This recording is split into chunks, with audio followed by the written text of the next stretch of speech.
Bob the Marshmallow Dog. In the sleepy town of Butterbean, nothing exciting ever happened. The biggest news last year was that the post office got a new doormat. People still talked about it. But that all changed the day Bob arrived. Bob wasn't your average dog. For one thing, he was made entirely of marshmallow.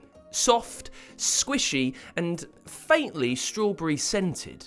His fur, fluffy sugar. His nose, a perfect little gumdrop. His bark, like someone blowing bubbles through a kazoo.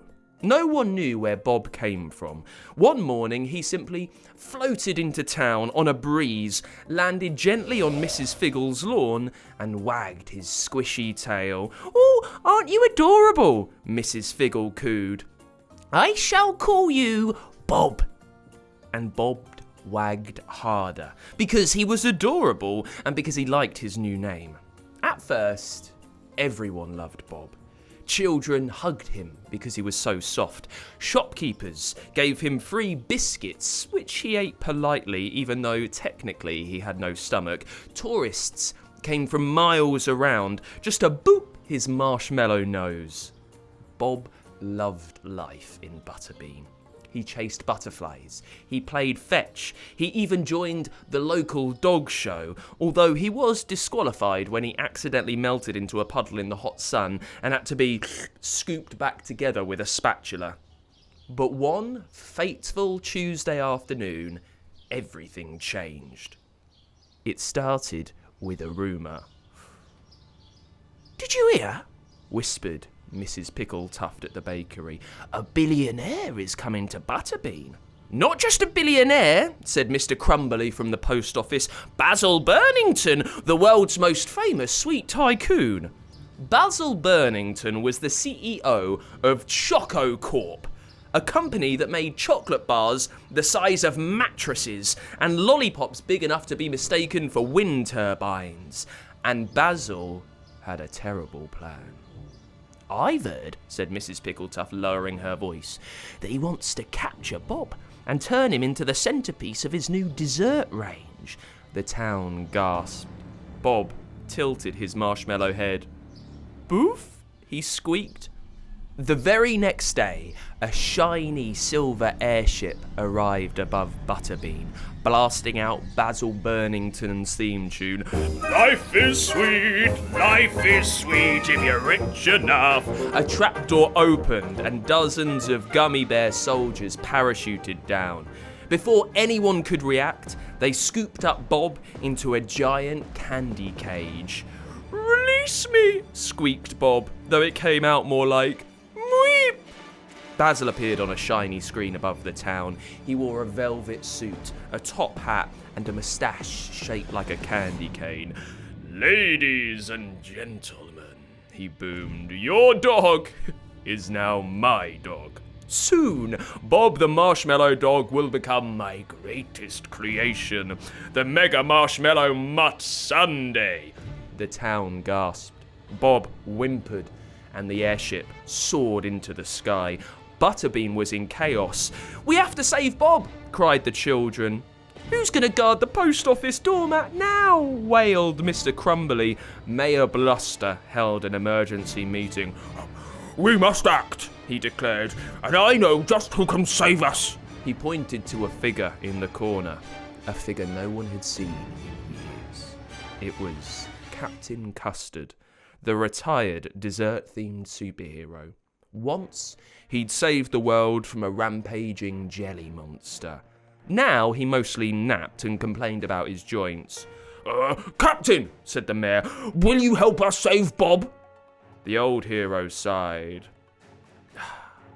"One last mission," he said, "for the dog." That night, Captain Custard and the townsfolk launched Operation Marshmallow using balloons, kites, and a truly questionable slingshot made from elastic waistbands. They hurled themselves towards Basil's airship. Inside, Bob was being lowered into a giant dessert bowl surrounded by chocolate fountains, and Basil cackled as he prepared the caramel cannon. "Soon you will be my masterpiece," he said. "You'll be famous. Eaten, yes, but oh so famous." "Boof!" squealed Bob indignantly. Suddenly, crash! Captain Custard careered through the window, splattering sticky pudding everywhere. "Unhand the dog, Burnington!" he yelled. "Never!" shouted Basil. "My dessert empire shall reign supreme." Gummy bear soldiers swarmed in, cupcake cannons fired. The ship rocked violently as Custard and Basil clashed, dodging licorice whips and molten fudge sprays. Meanwhile, Bob gnawed through the sugar bars of his cage and leapt into action. Bob bounded across the deck, knocking over jelly minions and booping soldiers into unconsciousness with his soft, sticky nose. He reached Captain Custard just as Basil pulled a lever. "Too late!" Basil laughed. "I've set the self-destruct sequence. If I can't have Bob, then no one will." Alarms wailed. Red lights flashed. The airship lurched towards the ground. "Quick!" shouted Custard. "We have to stop it!" But the controls were locked. The ship was going down. "Bob," said Custard.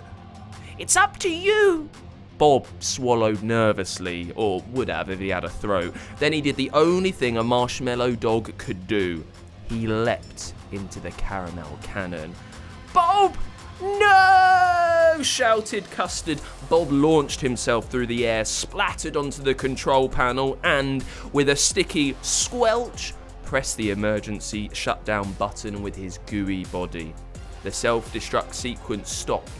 The airship stabilized. The self-destruct sequence stopped. The airship stabilized. The town below erupted in cheers. Bob had saved the day. Basil was arrested for dessert-based villainy, and Captain Custard retired again, this time to a nice seaside cottage with unlimited trifle. Bob returned to Butterbean a hero. Children threw marshmallows in celebration, which Bob tried to eat, but that was a bit weird, so he stopped. Life slowly returned to normal, until one night, as Bob slept peacefully in his bed, a strange glow filled the room. From deep inside his sugary body, a voice whispered, "You've done well, Bob. You have proven yourself worthy." "Boof?" Bob mumbled. The glow grew brighter. His soft marshmallow paws lifted off the floor. His gumdrop nose sparkled, and in an instant, Bob vanished. When he opened his eyes, he was no longer in Butterbean. He stood on a floating island made entirely of sweets, surrounded by marshmallow creatures just like him. A tall, majestic marshmallow wolf appeared. "Welcome home, Bob," it said. "You were never just a dog. You are the chosen one, destined to lead the great confectionery council." Bob blinked. "Boof?" "Also," said the wolf, "we have snacks."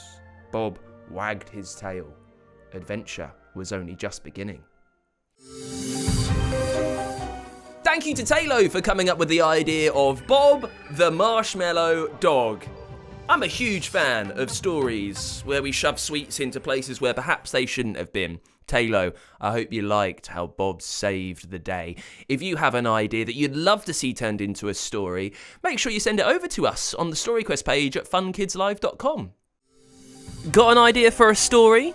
Tell us the title at funkidslive.com/storyquest and we could bring your story to life. For a new story each week, make sure you hit subscribe or follow so you don't miss a single episode. Also, to get access to over 300 stories, ad-free listening, and early story releases, become a Fun Kids Podcast Plus subscriber. Just sign up at funkidslive.com/plus.